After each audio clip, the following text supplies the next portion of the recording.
Alrighty, what's up? So today I'm going to be talking about why specifically food's going up, gas is going up, and give you guys some practical tips on what to do to hedge your bets against this rising market. So I've got a couple things pulled up and I've got some notes that I've taken. Let me just start by saying that my overall opinion of the market right now is that it is inflated. I think everybody knows that, but I think personally, if we can get to a point where we understand as Americans that there was a lot of money that was printed, and that it's going to get worse before it gets better, but it's going to get better. We're gonna make it back. In other words.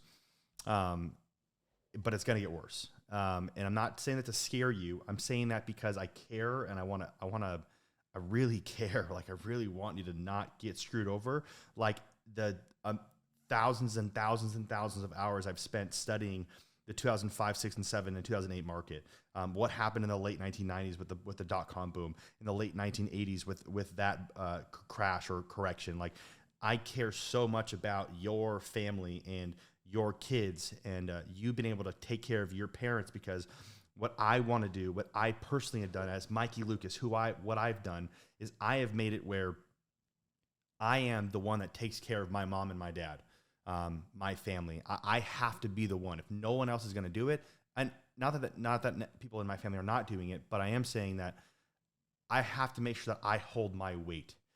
So I implore you to hold your weight in your family. Really quickly, I'm on oilprice.com, something that I check every single day. Natural gas prices today, I don't think I've ever actually seen this.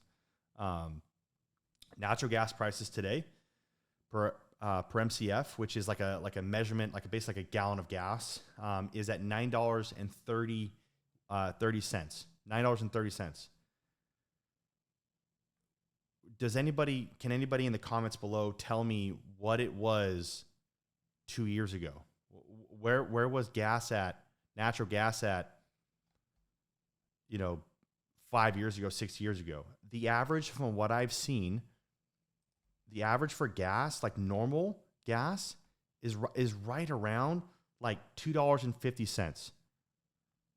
It is at $9.30 right now. Right now it's $9.29.99. My personal, I live in a high rise. I cannot have solar panels on my house.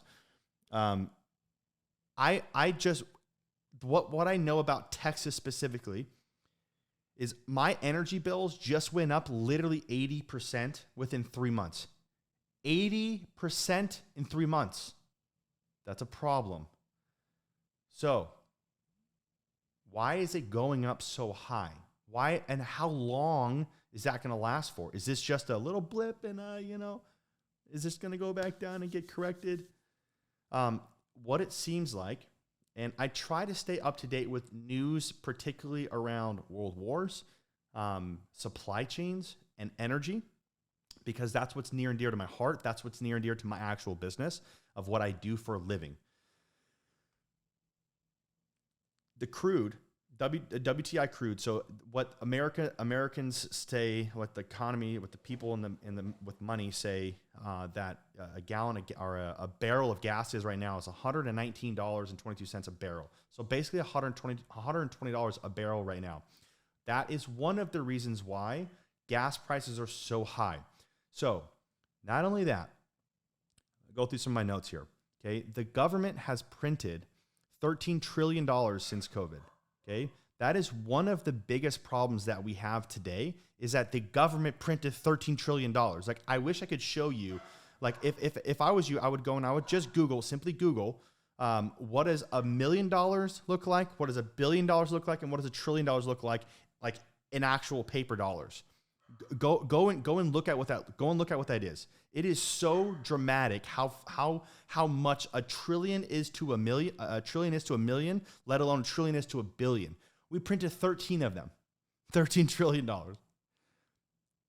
People got paid to stay home. Again, I'm not saying that's bad or wrong or right or whatever, but you guys got to understand that the gas prices and the cost of chicken, I'm over here paying $7.99 for a chicken breast, which I used to pay $2 I mean, you guys all know this. I know you're not stupid. I know you get it.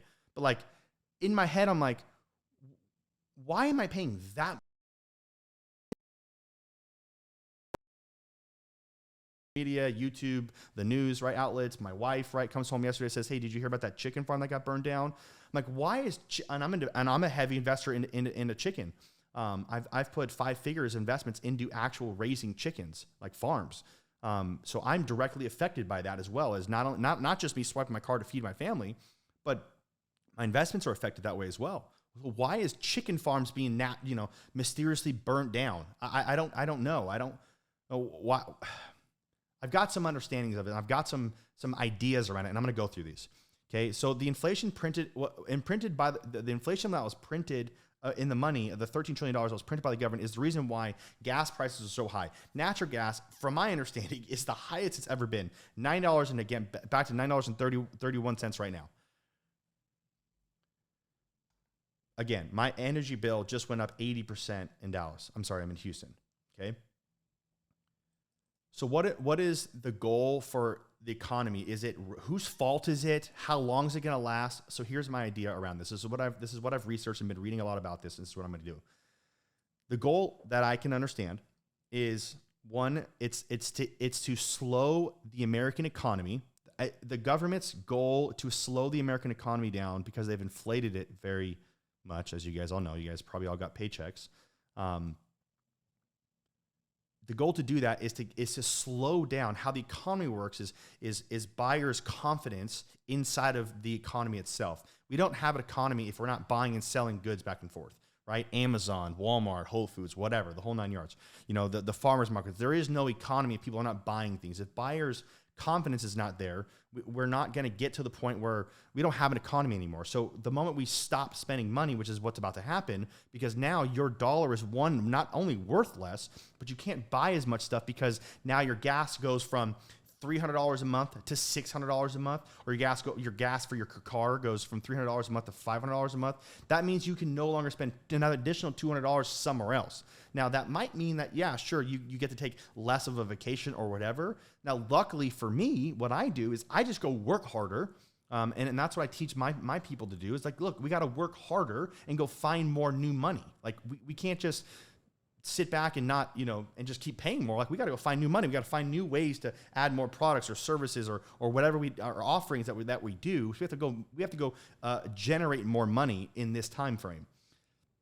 The goal is to squeeze middle and lower class Americans and get them to spend less. So during COVID, people spent tons of money. The free stuff that people got, like, can you ask your neighbors, where did that money go? Like you guys all got $300 a week or something like that, plus your unemployment or whatever. Like, I didn't get any of that.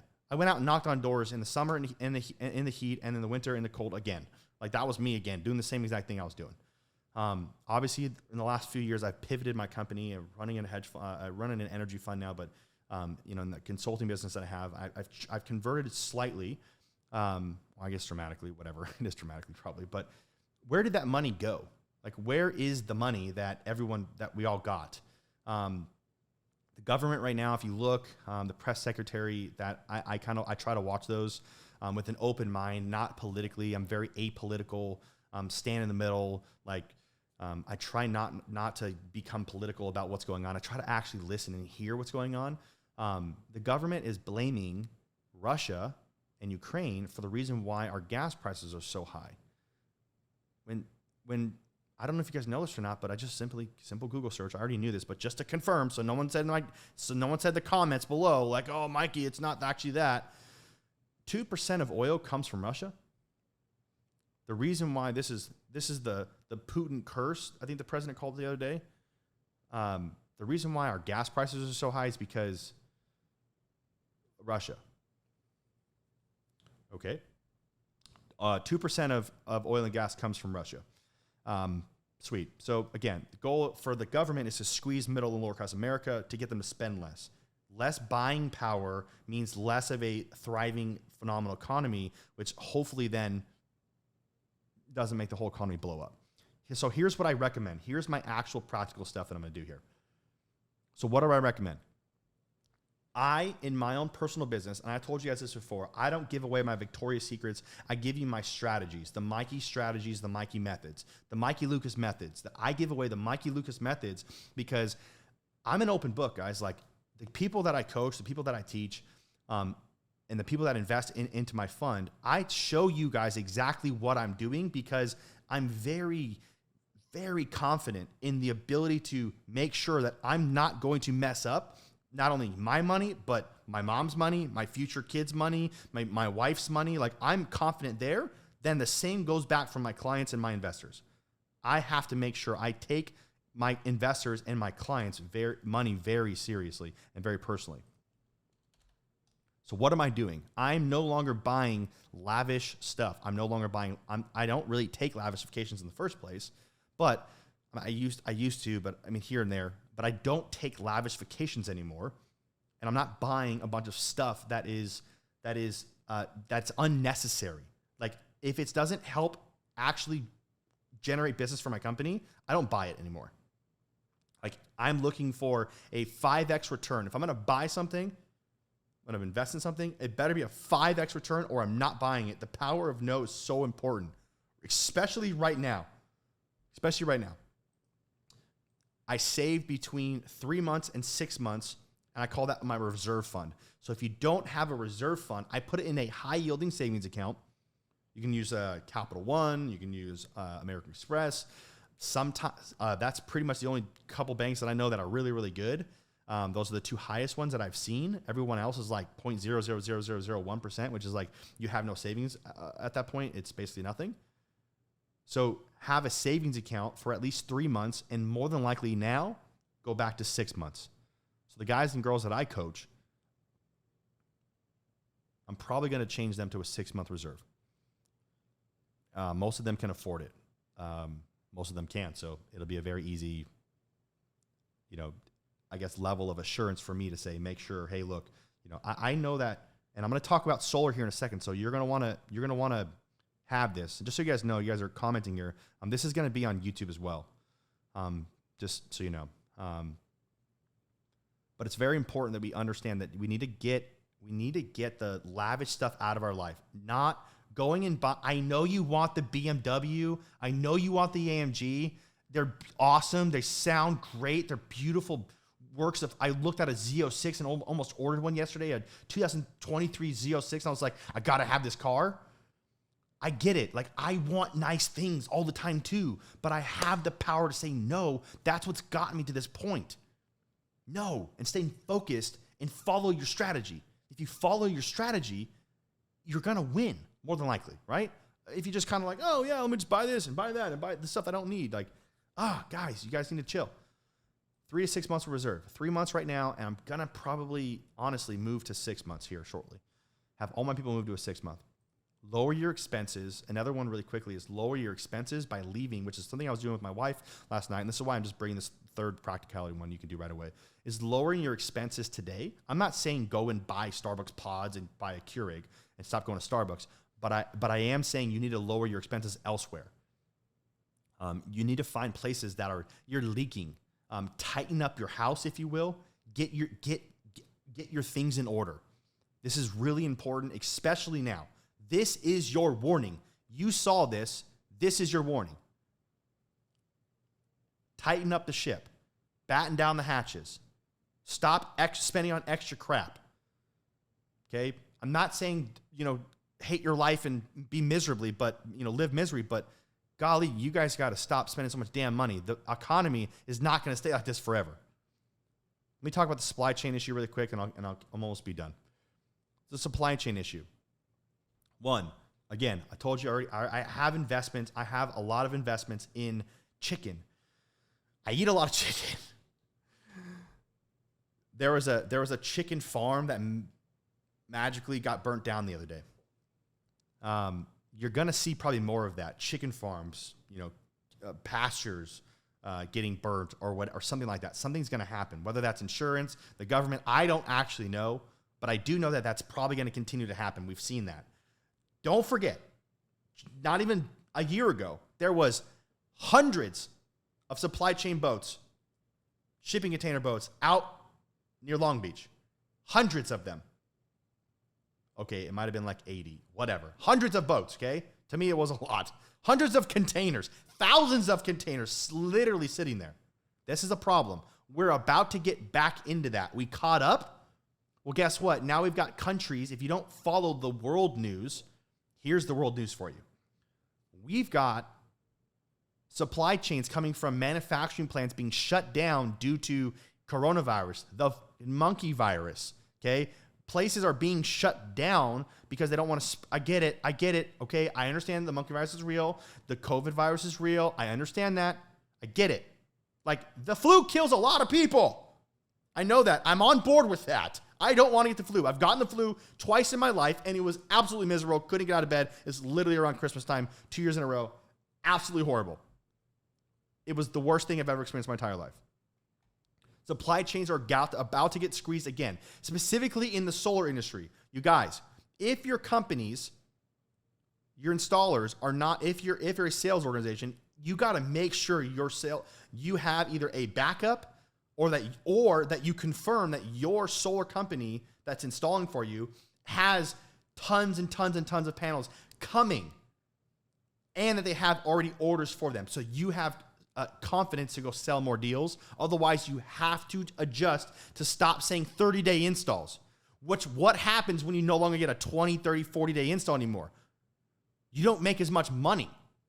Because if you're starting to spend all this money right now, you need to prepare. This is the winter. You need to prepare now or this is the fall. You need to prepare for the winter. When the supply chain hits within 3 to 6 months, and everyone's starting to freak out about panels again. If you haven't already, you've already started to see a little bit of freak out of solar panels that's slowing down. What happens? You can no longer say, I've got a 30-day install. I've got a 20-day install. I've got a 60-day install. You're going to have 90-day installs, 80-day installs. I'm sorry, but that's just what it's going to be because we can't get the panels. We can't get the panels. Not only that, the cost has to go up because now we got to drive trucks out there. We got to ship the panels, all of that. These things are using like 200 gallons every half hour just to ship the panels over here, guys. And natural gas is $9.30 an MCF, which is a measurement for like a gallon. That is ridiculous. It's supposed to be at $2.50 historically over the last like 10 years. $2.50. That's almost 4 times the amount. You wonder why your power bill's gone up? I'm not even going to talk about whether you should go solar or not now. It's just obvious. So what am I doing? I understand that every 2 years, when you have a presidential election and a midterms election, the market goes up. You're going to see what's going to look like another summer. No sitting president, whatever it is, standing or sitting. I don't know what they do nowadays. No president is going to allow during midterms nor the election for the economy to be tanking. They're going to pump it up. Okay? They're going to pump it up. It's just what's going to happen. Okay? That's what happens every single year. Look at gas prices. Gas prices usually go what? Down during midterms. Down during elections.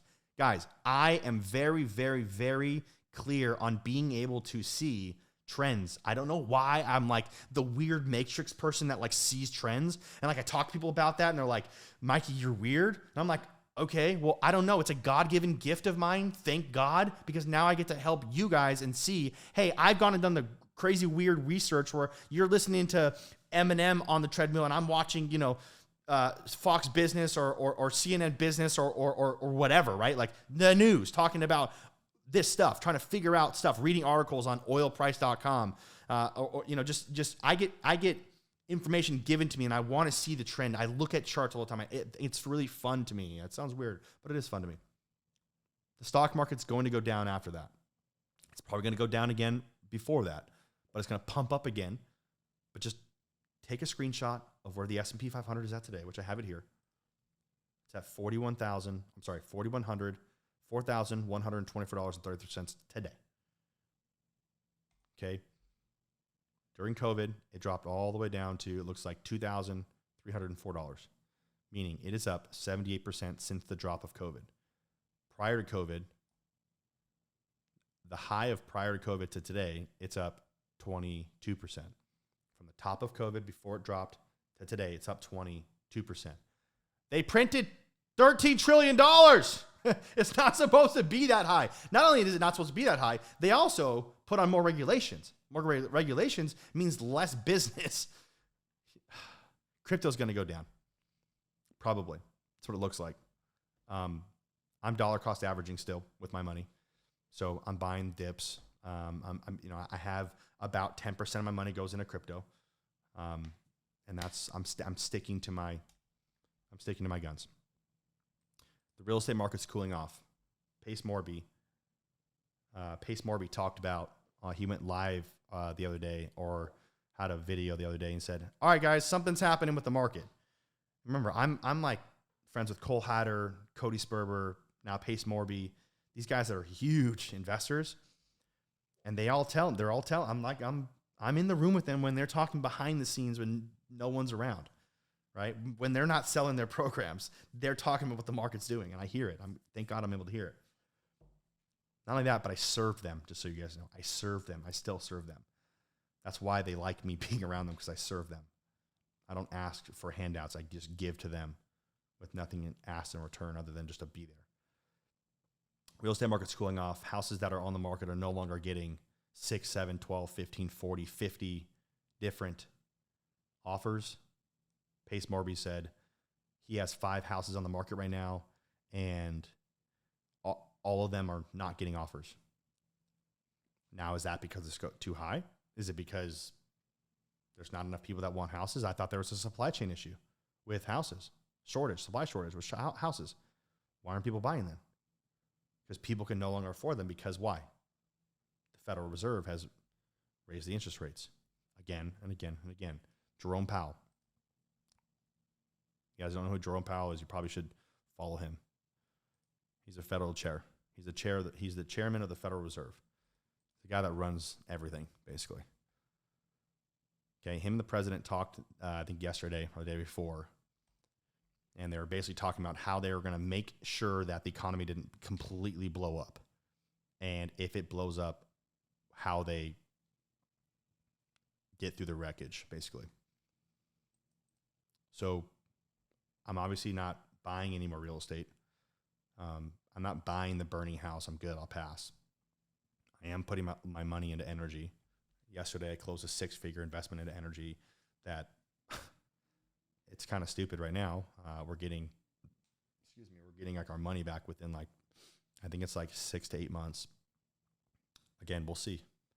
We'll see how long this lasts for. But I bought with intentions that when the market takes its correction and energy goes back to like $2.50 an MCF on natural gas, it's at $9 now, I'm still profitable. That's what I bought it at. I bought it with that in mind. So stop buying lavish stuff. Take less vacations. I'm not saying don't enjoy your life. Change your perspective. We're in fall. We're about to go into winter. This happens all the time. This is a cycle. Guys, this whole thing of money is a game. You have to understand the cycle. If you don't understand the cycle, you're going to get hit. It's what happened to most Americans. Millions and millions of Americans lost their house, lost their job in 2008. But it started in 2007. It started collapsing end of 2006 and 2007. That's where we're at. Well, honestly, I think COVID was the start of it. Because they're trying to distract us. Anyways, that's what I have for you guys. I really hope you guys like this. If you can, share it.